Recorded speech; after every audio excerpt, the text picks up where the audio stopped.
All praises to Ahaya, Bahashem Yeshaya, Warawak Kadash. That's all praises to the Father, in the name of the Son, and the Holy Spirit. Shalom, family. This is Sabal Nabaya. Guys, we live in a world, or I should say we live in a time right now, where we see prophecy popping off like never before.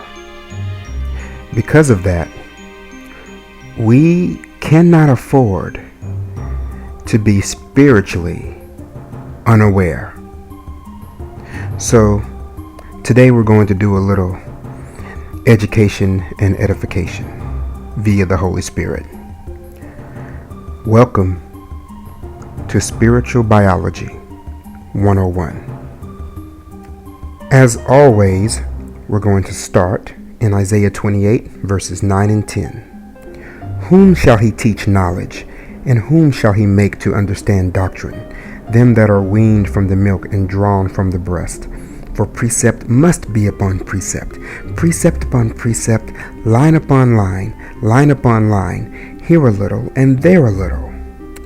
So just like always, we're going to get our understanding via the precepts. And we're going to jump around because we're not going to read it like a Harlequin novel. That's not how we do it. That's not how we get our understanding.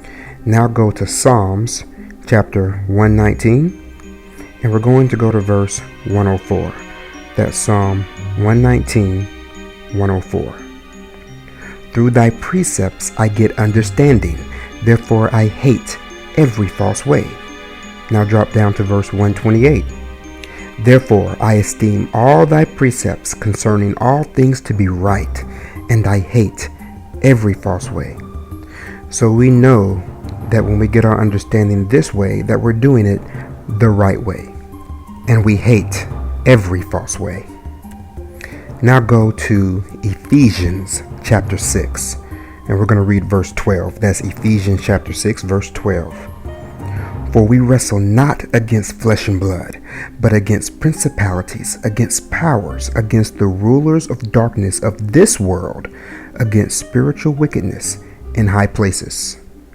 So a lot of times, we read this verse and we immediately start to think about demonic forces, and we should, because it's very true.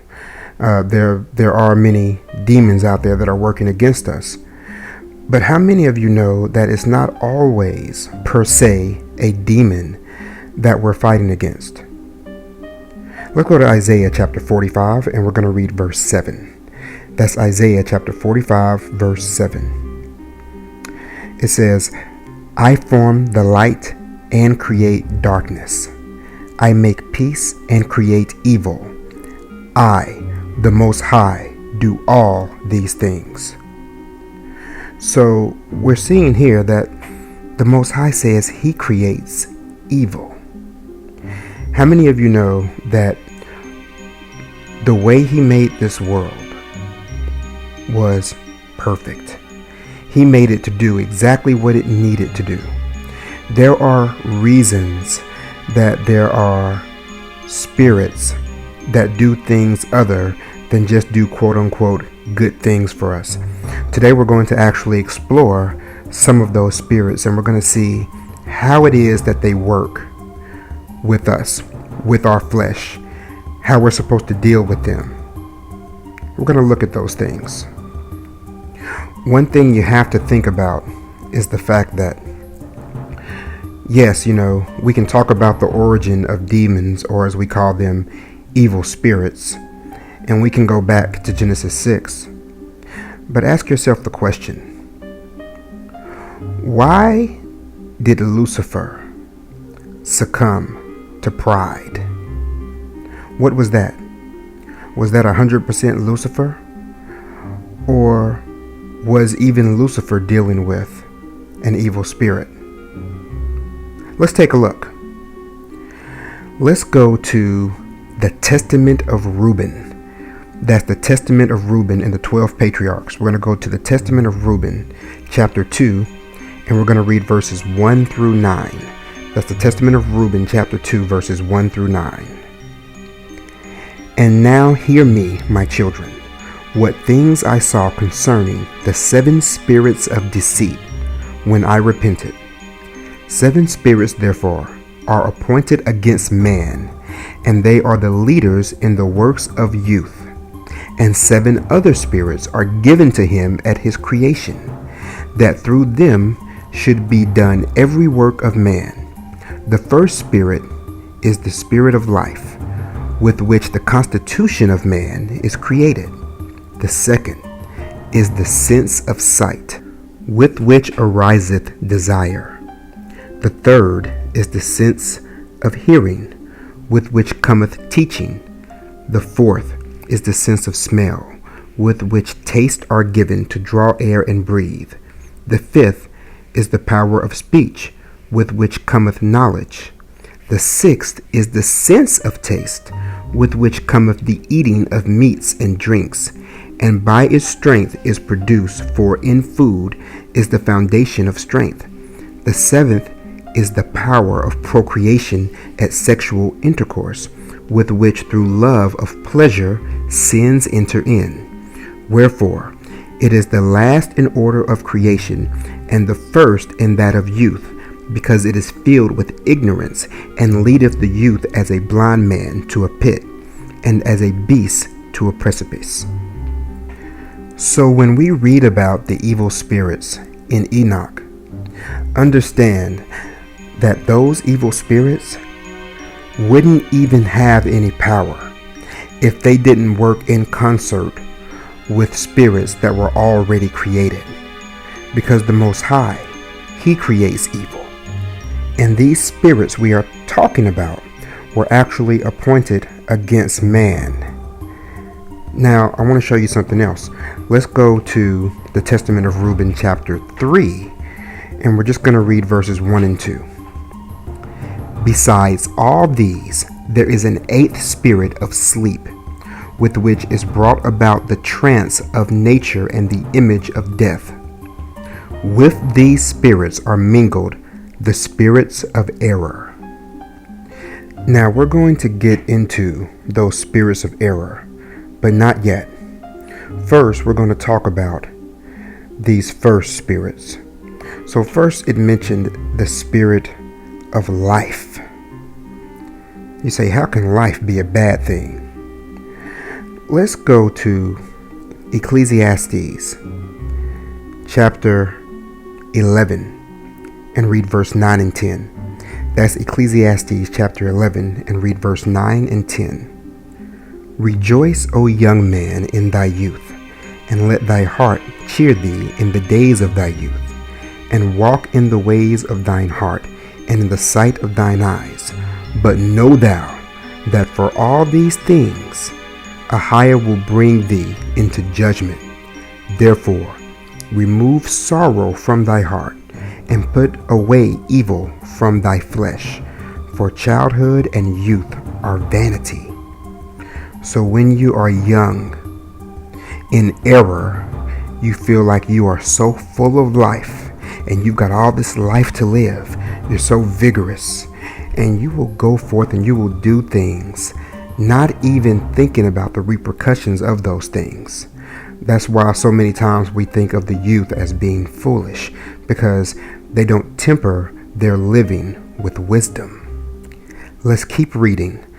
Let's just roll on over into chapter 12. Ecclesiastes chapter 12. We're going to read verses 1 through 4. That's Ecclesiastes 12, 1 through 4. Remember now thy Creator in the days of thy youth, while the evil days come not, nor the years draw nigh, when thou shalt say, I have no pleasure in them, while the sun or the light or the moon or the stars be not darkened, nor the clouds return after the rain. In the day when the keepers of the house shall tremble, and the strong men shall bow themselves, and the grinders cease, because they are few, and those that look out of the windows be darkened, and the doors shall be shut in the streets, when the sound of grinding is low, and he shall rise up at the voice of the bird, and all the daughters of music shall be brought low. So while you are young and you're living all this life, what you'll do in error is you'll say, hey, I got plenty of time to get right with the Lord. Let me just have fun while I'm young. My uncles got to have fun. They had girls and stuff. My aunts got to go out to the club every night. They got to do fun stuff. Understand, these are the errors that the youthful make. Verse 2 says, while the sun or the light or the moon or the stars be not darkened, nor the clouds return after the rain. So while you're young, you can see. Your eyes have not yet begun to dim. Verse 4 says, and all the daughters of music shall be brought low. So when you get old, you also start to lose your hearing. Your senses dull when you're older. You can't do as much as you could have done in your youth when you get up in age. That's why when you're young, you feel like you're invincible. You jump from places that you wouldn't dare jump in, even 10 or 15 years later. You understand what I'm saying? You temper yourself the older you get because you start to realize that you're not as fast or as strong as you used to be. But that vitality, that vigor that you feel, that's the spirit of life. That's life in you. So understand that even life, which is something that we all love that we have, in these corrupted bodies can actually be a hindrance. Now go to the second stick to Alma chapter 37. That's Alma 37, and read verses 35 through 37. O remember, my son, and learn wisdom in thy youth. Yea, learn in thy youth to keep the commandments of Ahiah. Yea, and cry unto Ahiah for all thy support. Yea, let all thy doings be unto the Most High, and whithersoever thou goest, let it be in the Most High. Yea, let all thy thoughts be directed unto the Most High. Yea, let the afflictions of thy heart be placed upon the Most High forever. Counsel with the Most High in all thy doings, and he will direct thee for good. Yea, when thou liest down at night, lie down unto the Most High, that he may watch over you in your sleep. And when thou risest in the morning, let thy heart be full of thanks unto Ahiah. And if ye do these things, ye shall be lifted up at the last day. So that's how we're actually to be in our youth. Not the mindset that comes with foolish, youthful vigor. Now the second spirit that Reuben mentioned was the spirit of the sense of sight, through which ariseth desire. Now, how many of y'all have ever heard the saying, the eyes are the window to the soul? Well, there's some truth to that. Let's go to Matthew chapter 6 and read verse 22 and 23. That's Matthew chapter 6 verses 22 and 23. The light of the body is the eye. If therefore thine eye be single, thy whole body shall be full of light. But if thine eye be evil, thy whole body shall be full of darkness. If therefore the light that is in thee be darkness, how great is that darkness? Now go to 1 Nephi chapter 12, and let's read verses 17 and 18. That's 1 Nephi 12, 17 and 18. And the mist of the darkness are the temptations of the devil, which blindeth the eyes and hardeneth the hearts of the children of men, and leadeth them away into broad roads, that they perish and are lost. And the large and spacious building which thy father saw is vain imaginations, and the pride of the children of men. And a great and terrible gulf divideth them, yea, even the word of the justice of the eternal power, and the Messiah, who is the Lamb of power, of whom the Holy Ghost beareth record, from the beginning of the world until this time, and from this time henceforth and forever. So through the eyes ariseth desire, and the devil, he sends you temptations which blind the eyes. He does this with your desire, folks. I'm talking about that carnal, fleshly desire that you see with your eyes, and then you begin to want, you begin to covet. There's so many wide paths you can take through just what you see in your eyes. It'll cause you to stumble. It'll cause you to turn your whole head and neck. It'll lead you down a whole different path. Now go and let's take a look at an example of this happening. Let's go to the Testament of Reuben again, chapter 3, and let's read verses 10 through 15. That's the Testament of Reuben, chapter 3, verses 10 through 15. Pay no heed to the face of a woman, nor associate with another man's wife, nor meddle with the affairs of womankind. For had I not seen Bilhah bathing in a covered place, I had not fallen into this great iniquity.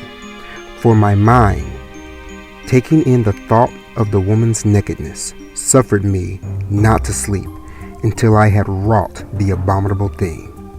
For while Jacob our father had gone to Isaac his father, when we were in Eder, near to Ephrath in Bethlehem, Bilhah became drunk and was asleep, uncovered in her chamber. Having therefore gone in and beheld her nakedness, I wrought the impiety, without her perceiving it, and leaving her sleeping, I departed. And forthwith an angel of Ahiah revealed to my father concerning my impiety, and he came and he mourned over me, and touched her no more. So Reuben was looking where he ought not have been looking. And that's what gave way to that weakness in his heart. Now that third spirit was the sense of hearing, with cometh teaching. And again you might say, teaching is a good thing. How can it be a bad thing? Well, here's the deal. Number one, everybody is not mature enough to handle learning certain things at certain times. Like what happened when the angels fell and they began to teach men things that men were not yet ready to learn. And another thing is that people lie.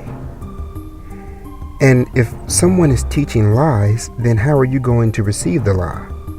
Well, by hearing it. It's going right in your ear hole. Let's go to the book of Jeremiah, chapter 9, and read verse 5. That's Jeremiah 9 and 5. And they will deceive everyone his neighbor, and will not speak the truth, that they have taught their tongue to speak lies, and weary themselves to commit iniquity. So earlier, we talked about the old saying, the eyes are the window to the soul. Well, now here's another old saying. You can't believe everything that you hear. And this is exactly why. Now the next thing mentioned was the sense of smell, which leads to taste. What you're going to find out is that smell and taste, these things work in concert with each other. But I'm going to hold off talking about it right now because it's going to come together a little bit later, a little bit better. After that was mentioned the power of speech, with cometh knowledge.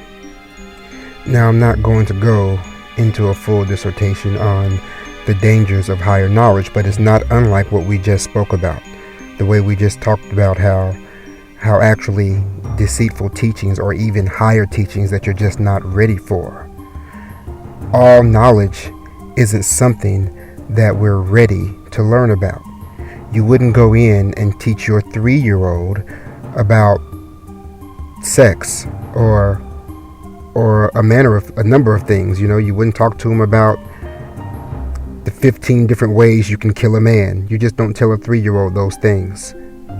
And the next thing that was mentioned, of course, was the sense of taste, which I've already told you. It works in concert with the sense of smell. And I'm still going to hold off on that because it's going to come together better a little bit later. Next would be the power of procreation and sexual intercourse. This leads to the sin that is found in pleasure. Now, I'm not saying that every pleasure is wrong, it's bad. Pleasure can be a wonderful thing. But when you start to make compromises on what you know to be right in order to achieve pleasurable desires, then you've gone too far. You're operating in sin now. You start to then want to do things that the heathen are doing. Our people had that problem back in the day. They used to look at these other people having orgies and things like that. And even though they were engaging in wicked activities, they desired that. They wanted that for themselves. Reminds me of the movie 300, where the little hunchback man, he wanted to be a warrior and a soldier, but when he was rejected, then he went over to the enemy. And when the enemy said, "Hey, look, you can get down with us," he saw all those half-naked women in there, and they went to rubbing and touching on him. He was like, "Oh yeah, this is it. This is where I want to be." Let me tell you, that's very dangerous. Let's go to Sirach chapter 9, and we're going to read verse 12. Sirach 9 and 12. "Delight not in the thing that the ungodly have pleasure in, but remember they shall not go unpunished to their grave." Stay in Sirach. Go to chapter 19. Read verse 5. That's Sirach 19 and 5. "Whoso taketh pleasure in wickedness shall be condemned, but he that resisteth pleasures crowneth his life." So we have to resist the pleasures. Stay in Sirach. Go to chapter 25. And let's read verse 21. That's Sirach 25 and 21. "Stumble not at the beauty of a woman, and desire her not for pleasure." See, you weren't supposed to look at a woman and say, "Oh, I want her because she's so fine. I want her because it's going to feel so good when we get together." No. You should look to a woman and you should desire her for the way that she can actually complement the other half of you. You're to become one flesh with a woman. You understand that? In other words, you're missing a rib. Not every woman is going to actually fit in place of that missing rib that you have. So you've got to make sure that rib fits. And hey, if the rib does not fit, you must acquit. Now stay in Sirach. Stay in Sirach and go to chapter 42. And let's read verse 12. Sirach 42 and 12. "Behold not everybody's beauty, and sit not in the midst of women." So you aren't supposed to tempt yourself that way. You aren't supposed to be up and all hanging around a bunch of women. And that goes both ways. Women, you don't be around a bunch of men. You ain't got no business getting yourself in them kind of situations. All right. Now go to 1 Timothy chapter 5. That's 1 Timothy chapter 5, and we're going to read verse 6. "But she that liveth in pleasure is dead while she liveth." You see that? So you don't want to be living for pleasure. Your sole focus should not be, how can I make myself feel good physically, emotionally? Now go to the book of James chapter 5. Let's go to James 5 and let's read verse 5. "Ye have lived in pleasure on the earth, and been wanton. Ye have nourished your hearts as in a day of slaughter." So you see that? When you live for pleasure. That's why it says you're dead already, because you're just fattening yourself up for the slaughter. And Satan is a roaring lion, seeking who he may devour. All right, now, let's go back to the Testament of Reuben. And let's read chapter 3, verses 1 through 3 again. But this time we'll read all of 3. Last time we stopped in the middle. Okay. That's the Testament of Reuben, chapter 3, 1 through 3. Besides all these, there is an 8th spirit of sleep, with which is brought about the trance of nature and the image of death. With these spirits are mingled the spirits of error. First, the spirit of fornication is seated in the nature and in the senses. And the second is the spirit of insatiableness in the belly. All right. So the first spirit that is mingled with the spirit of sleep is the spirit of fornication. That's the first one.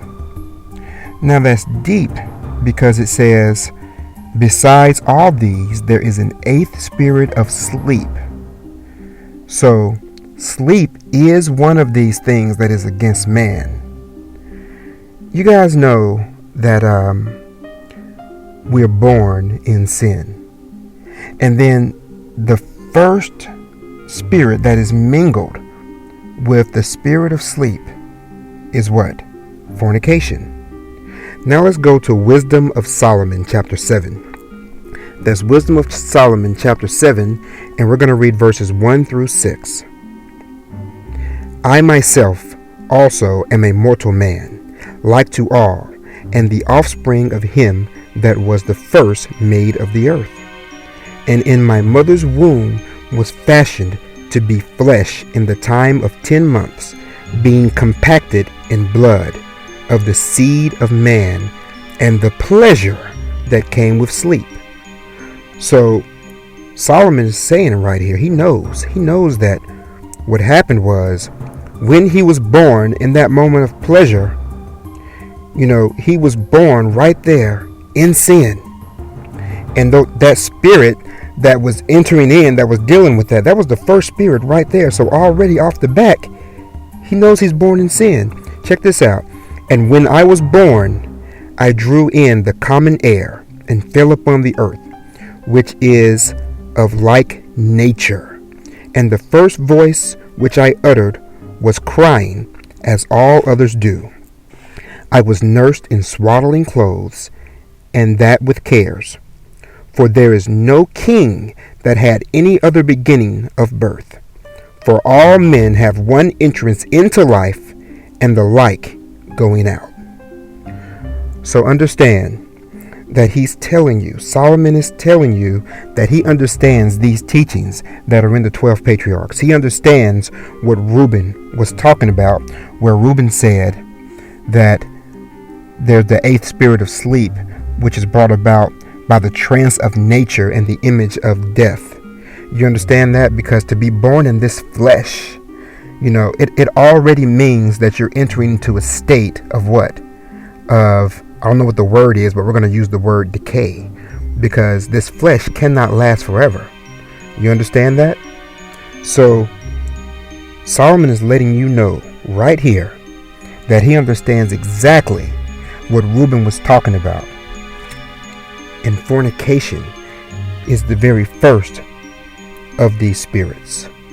Now, I told you earlier that we were going to talk about that sense of smell and that sense of taste, and it was going to make a little bit more sense.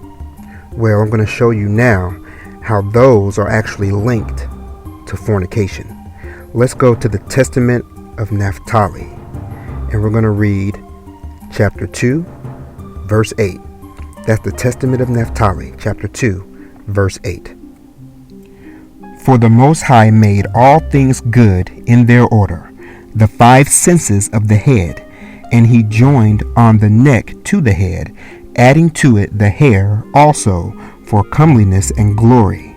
then the heart for understanding, the belly for excrement, and the stomach for grinding, the windpipe for taking in the breath, the liver for wrath, the gall for bitterness, the spleen for laughter, the reins for prudence, the muscles of the loins for power, the lungs for drawing in the loins for strength, and so forth. So, the 5 senses of the head. Didn't we just go over the 5 senses?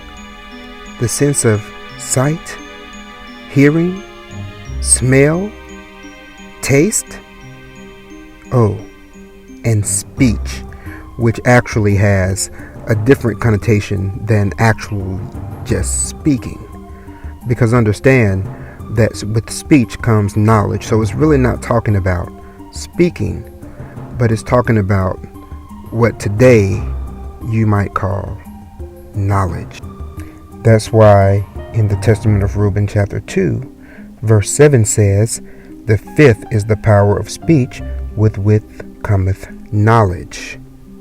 These 5 senses constitute the head. Now you notice right after it's finished speaking about the 5 senses, then it started talking about the spirit of insatiableness.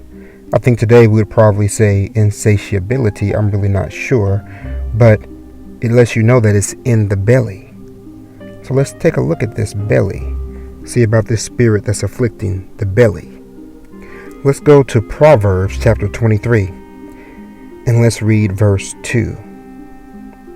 "And put a knife to thy throat, if thou be a man given to appetite." That means you ought not be ruled by the desire that's in your belly. Drop down to verse 21. "For the drunkard and the glutton shall come to poverty, and drowsiness shall clothe a man with rags." So don't be so driven by your appetite, by gluttony. So now let's go back to the Testament of Reuben chapter 3. And actually, let's just go ahead and read chapter 3 verses 1 through... Let's go ahead and read 3 verses 1 through 8. That's Testament of Reuben chapter 3, 1 through 8. "Besides all these, there is an 8th spirit of sleep, with which is brought about the trance of nature and the image of death. With these spirits are mingled the spirits of error. First, the spirit of fornication is seated in the nature and in the senses. The second, the spirit of insatiableness in the belly. The third, the spirit of fighting in the liver and gall. The fourth is the spirit of obsequiousness and chicanery, that through officious attention one may be fair in seeming. The 5th is the spirit of pride, that one may be boastful and arrogant. The 6th is the spirit of lying, in perdition and jealousy, to practice deceits and concealments from kindred and friends. The 7th is the spirit of injustice, which with are thefts and acts of rapacity, that a man may fulfill the desire of his heart. For injustice worketh together with the other spirits by the taking of gifts." So then, in what we just read, after the spirit of gluttony in the belly, then there comes the spirit of fighting in the liver and gall. Fighting is, fighting is just a contentious person. And we've talked about how all contention cometh from pride. And so there's so many ways to connect this. Let's go to Sirach chapter 28. And we're going to read verses 10 through 12. That's Sirach 28, 10 through 12. "As the matter of the fire is, so it burneth. And as a man's strength is, so is his wrath. And according to his riches, his anger riseth.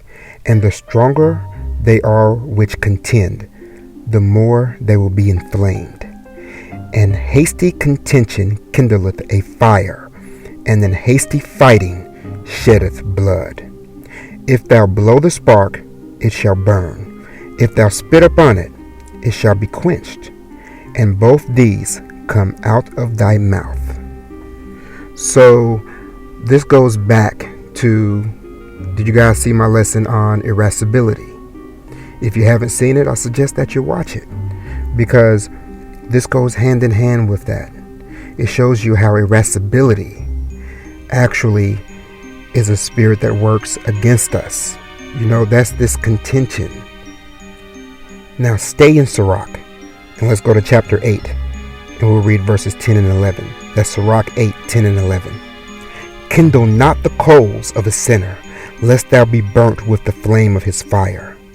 Rise not up in anger at the presence of an injurious person, lest he lie in wait to entrap thee in thy words. You see, this is telling you how you're supposed to deal. You're not supposed to deal in contention. You're not supposed to deal in situations where anger and wrath thrive, that will lead you to fight, that will lead you to shedding blood, because this is one of the spirits that is working against you. Understand that. Understand that everything is not just set up for you to float through life and just succeed. No, there are things that are working against you. Now, I want to show you a good example of how these things work against you and what can happen when you don't guard yourself. So let's go to the Testament of Gad, and we're going to read chapter 1. That's the Testament of Gad, chapter 1. The copy of the Testament of Gad.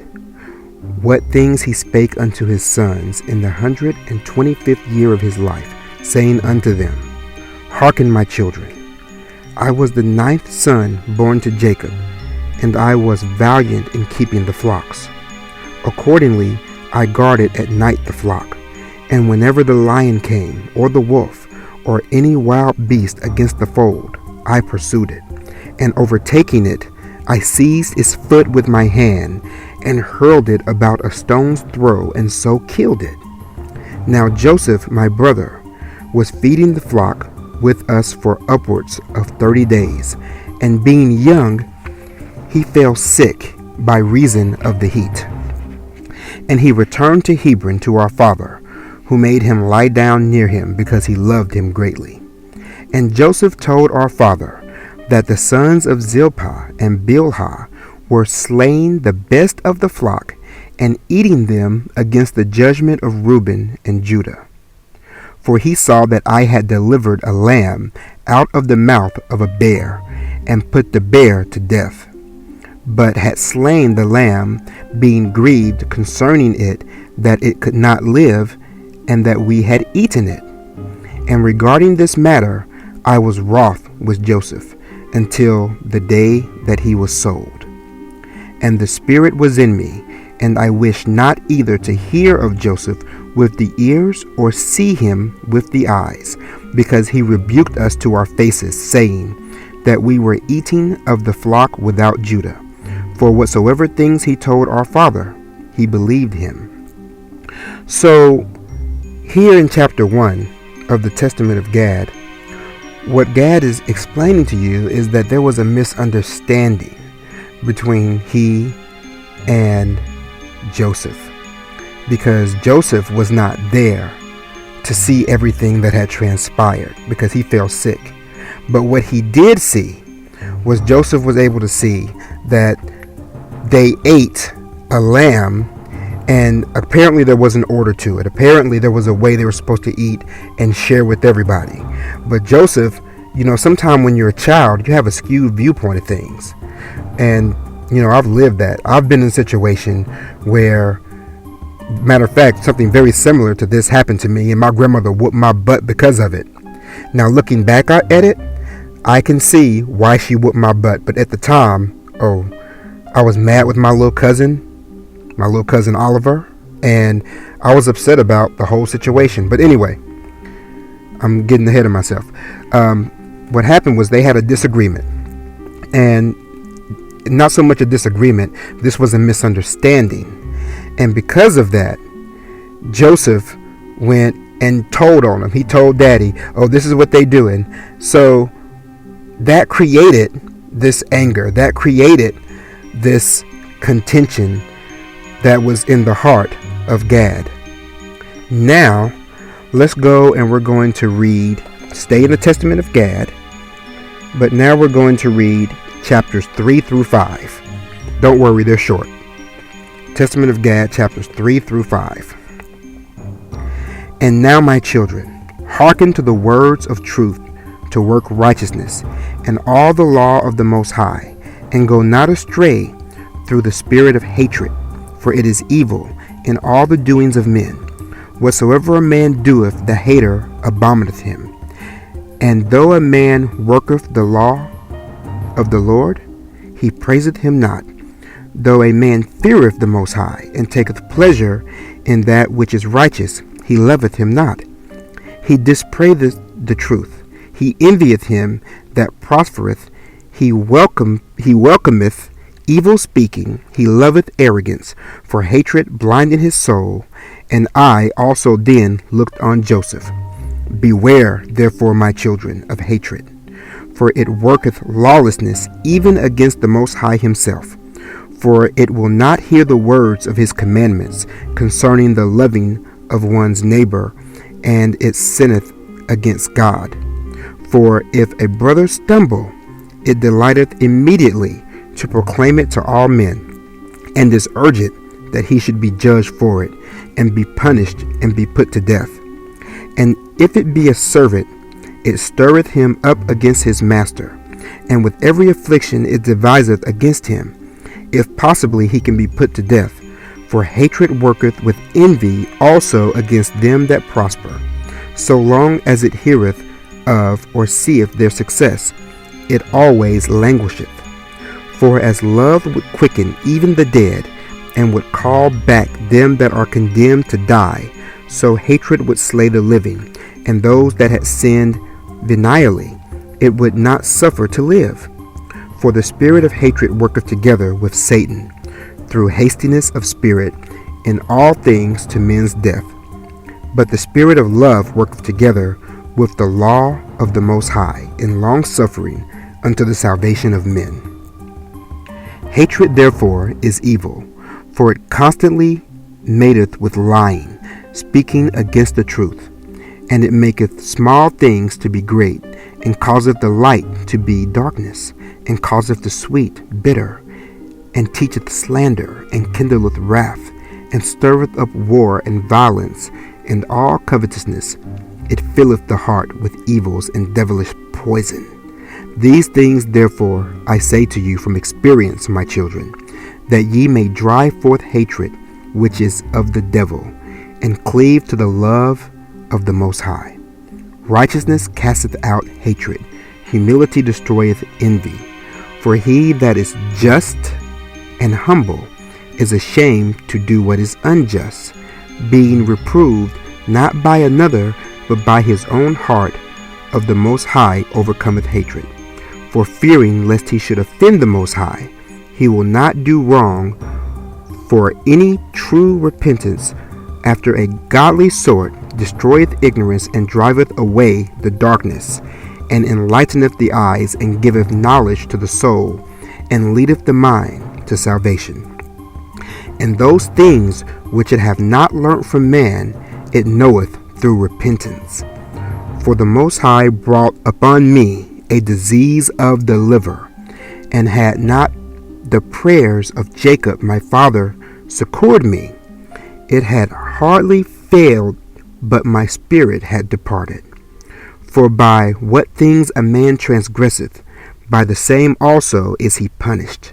Since therefore my liver was set mercilessly against Joseph, in my liver too I suffered mercilessly, and was judged for 11 months, for so long a time as I had been angry against Joseph. Wow. So did y'all hear that? He said that he was angry with Joseph for 11 months. And so the disease that set upon him and almost killed him, except that his father prayed for him, that disease affected his liver. Why?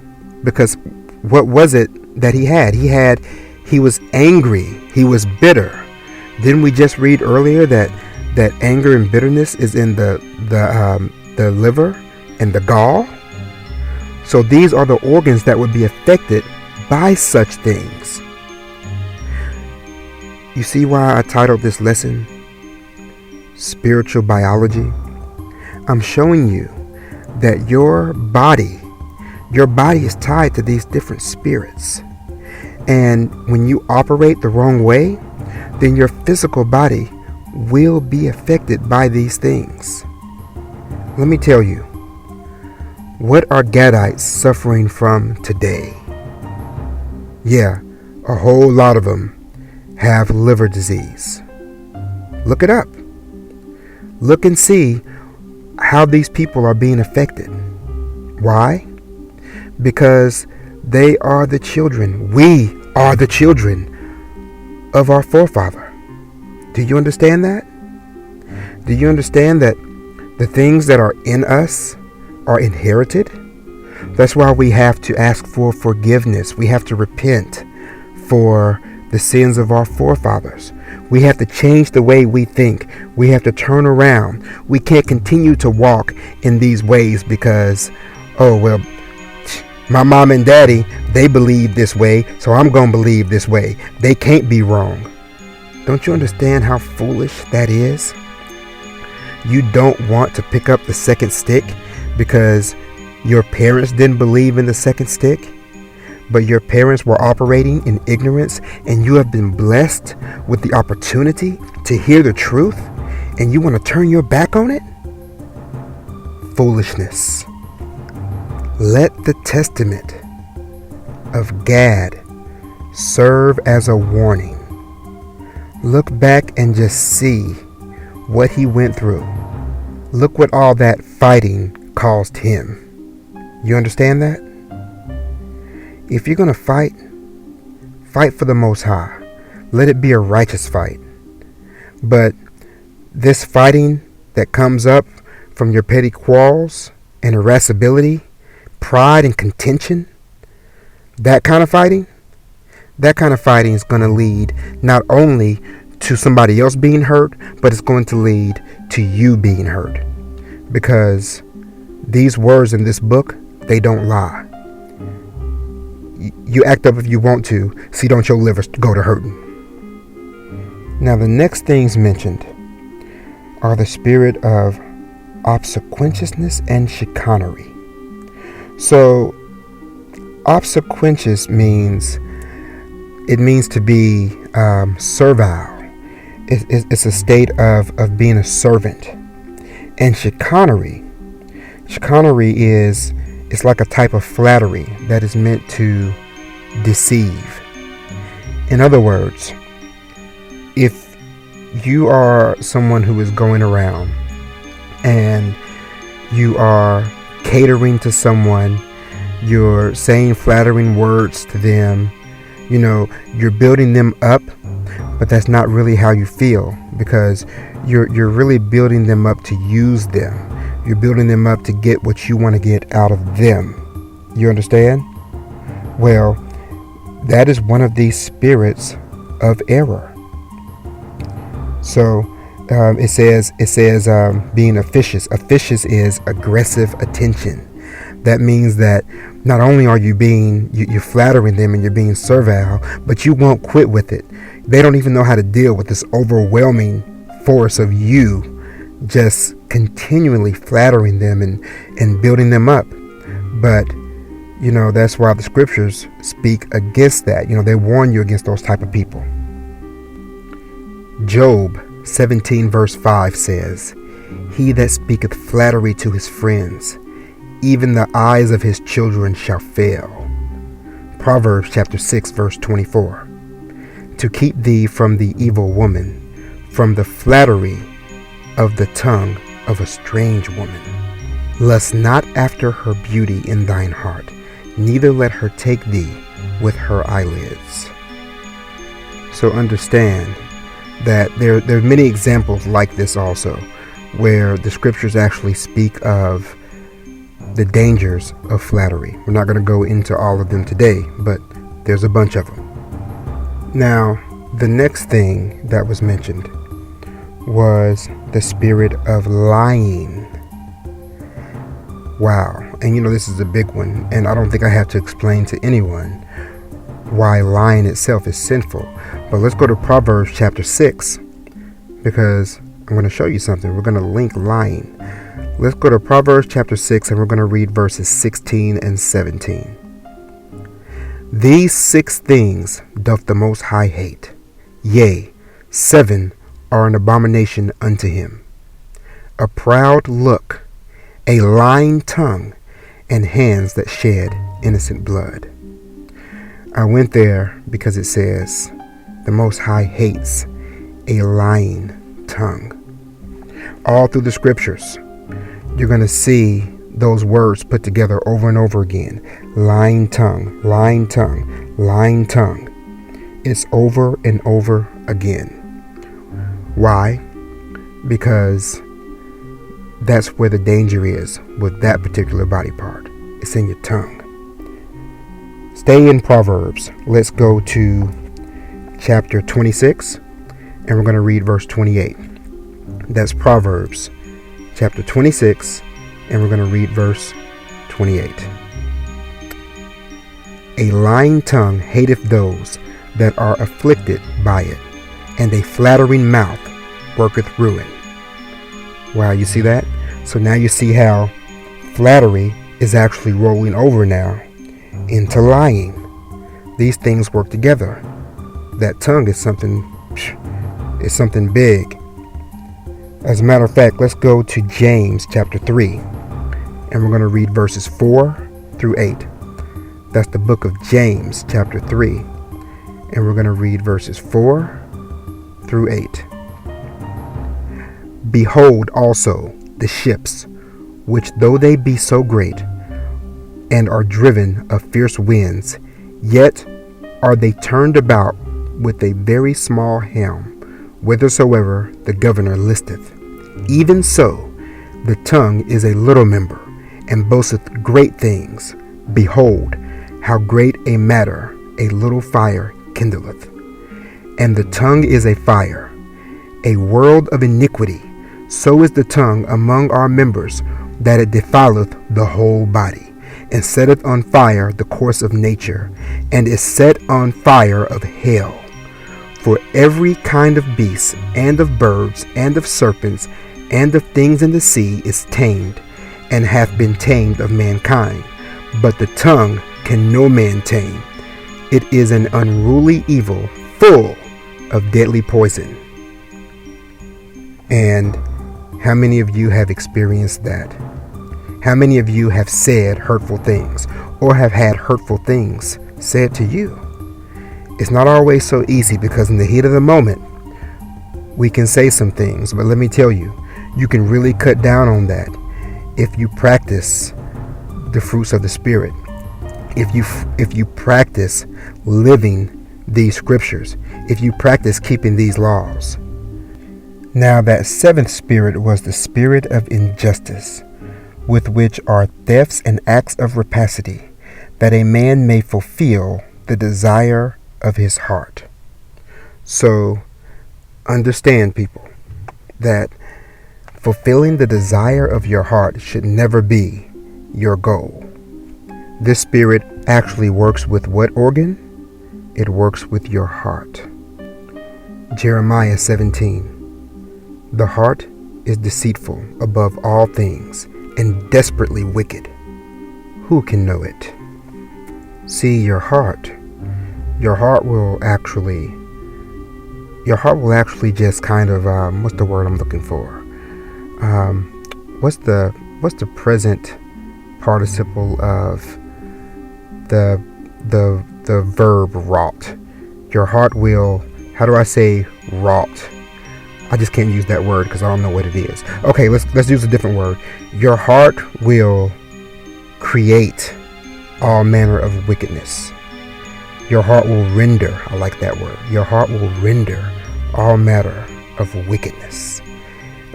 Let's go to Proverbs chapter 6 and read verse 18. That's Proverbs chapter 6, verse 18. Actually, let's read verse 16, even though we've read it already today. We're We're going to read verse 16, then we're going to skip down to verse 18 because that's the one that we've already read 17 today anyway. So we're going to read Proverbs chapter 6, and we're going to read verse 16, then we're going to skip 17 and read 18. Okay, let's do it. Proverbs chapter 6, verse 16. These 6 things doth the Most High hate, yea, 7 are an abomination unto him. An heart that deviseth wicked imaginations, feet that be swift in running to mischief. You see that? So, the heart devises wicked imaginations. Not saying that has to be a constant, but the Most High hates that, and that's a very real and present danger, because there's that spirit. There's that spirit of injustice. And trust me, it is trying to get your heart to do this very thing. It is trying to get your heart to devise wicked imaginations. Now, the one of these spirits that I skipped over was pride. And really, it was just because pride is another one that's connected to the heart. And that was the sin of Lucifer. And we spoke about that a little bit in the beginning, having to ask ourselves, if demons didn't come along until Genesis 6, then what was it that affected Satan? Because you have to understand, these scriptures, they say that these spirits were appointed against man. And because they say it, that's exactly what I'm going to believe. But who's to say who else these spirits were appointed against?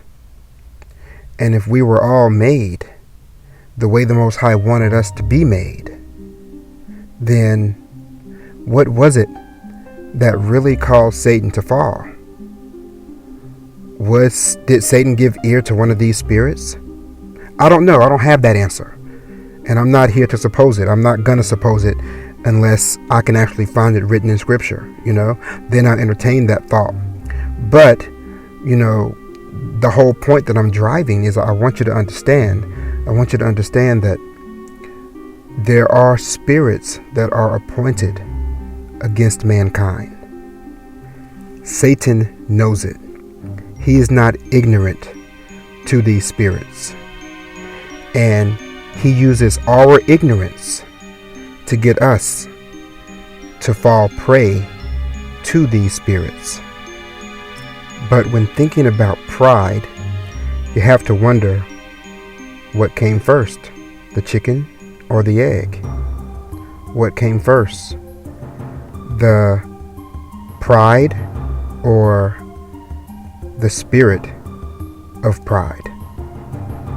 Because Satan, being who Satan is, you have to wonder, he probably had access and knew about these spirits even before allowing himself to succumb to pride. But he had to be so prideful that he said, oh, that can't beat me. There's another man who I know who said, drugs can't beat me. I can't be beaten by no drug. So he tried drugs, and then drugs messed up his life. So I'm saying that to say sometimes, sometimes your pride can get all the way in the way. Now, we have talked about the head and how those senses work with fornication. We've talked about the belly. What am I saying? We've talked about the belly and how the belly works with gluttony and appetite. We've talked about the liver and the gall and how they work with bitterness and fighting and hatred. We've talked about the heart and how it works with injustice and pride. We've talked about the tongue and how it works with lying and flattery. We've talked about the eyes and how they work to bring in darkness of things that they see, and how the eyes will turn your whole head and neck. So now Let's look at some other body parts. Let's look at the loins. Let's see what's in your loins. I mean, we already know what's in your loins because we talked a little bit earlier about the spirit of procreation and sexual intercourse and that pleasure that comes from that. But what I want to show you is another example.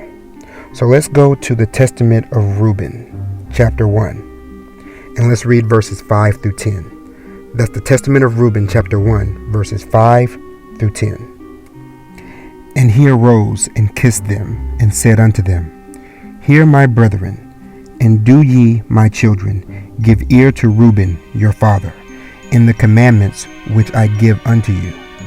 And behold, I call to witness against you this day the power of heaven, that ye walk not in the sins of youth and fornication, wherein I was poured out, and defiled the bed of my father Jacob.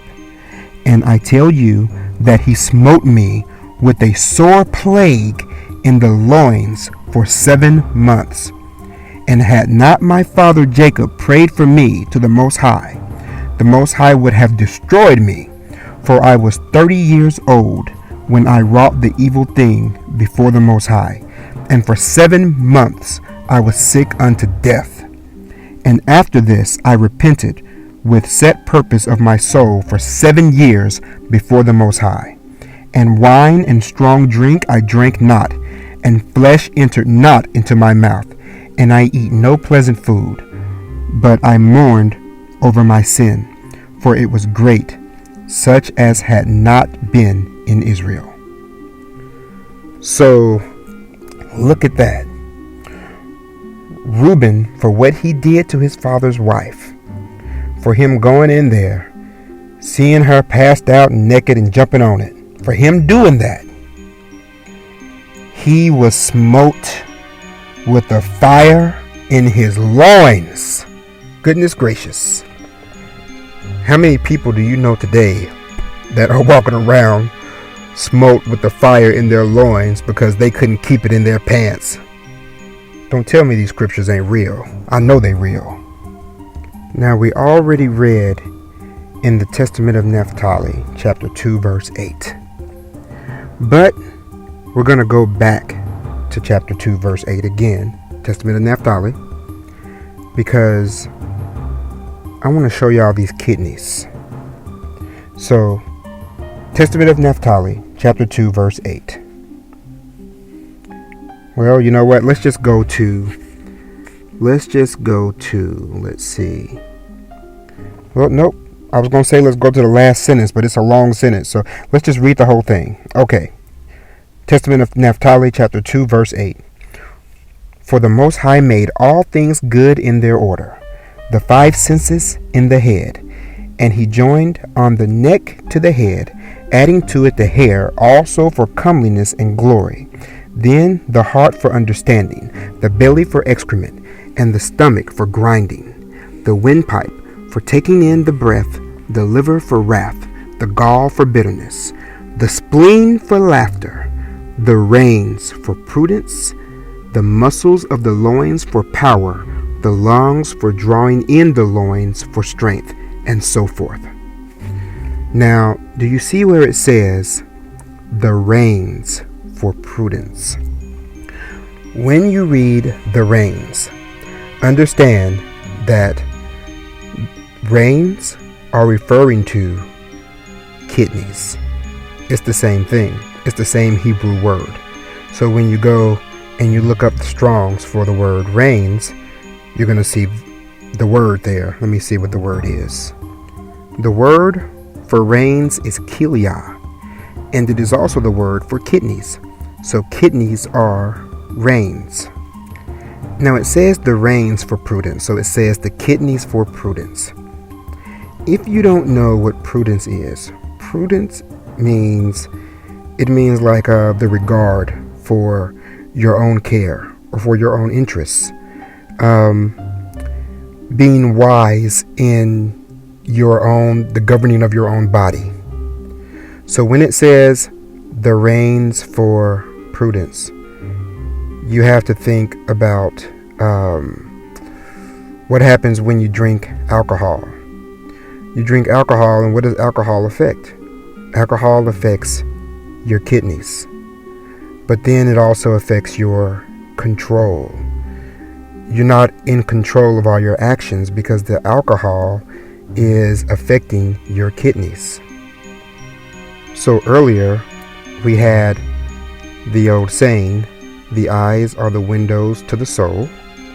Then we had another old saying, which is, you can't believe everything you hear.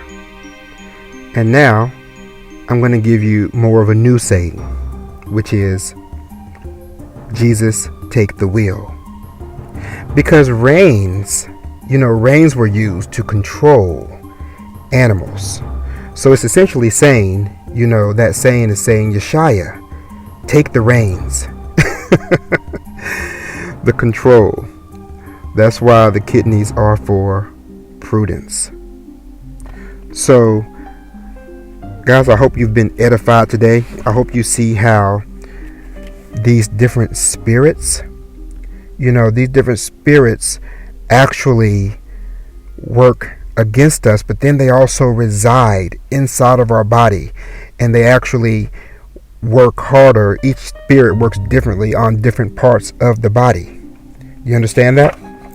So, we have what we talked about today was the head, the belly, the liver and gall, the heart, the tongue, the eyes, the loins, and the kidneys. So, I hope y'all have been edified and gotten a real understanding of some spiritual biology. All praises to Ahaya, Bahashem Yeshaya, Warawak Kadash.